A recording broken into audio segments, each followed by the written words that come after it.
Hi viewers, my name is Bhaskar. Welcome back to my channel. Today I am bringing a new question related to maths, and let us see it together. The question is: the land of the breeze with a train 130 meter long and traveling at a speed of 45 km per hour can cross in 30 seconds. So we have to find out the length of the breeze.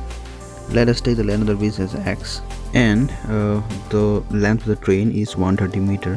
So the time taken by this train to cross this bridge is 30 seconds. That is 130 plus x meter divided by 30 is the speed of the train.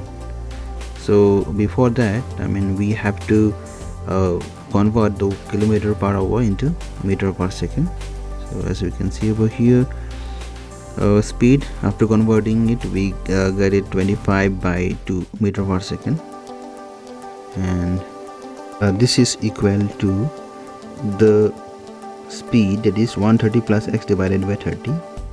So after equating, we get the value of x as 245 meter, which is nothing but the length of the bridge.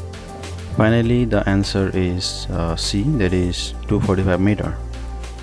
This is all I had in this video. In case if you have any question, please do put in the comment section so that I can answer the same. If you have not subscribed my channel, I would request you to please subscribe my channel, like, comment and share. Thank you very much for watching.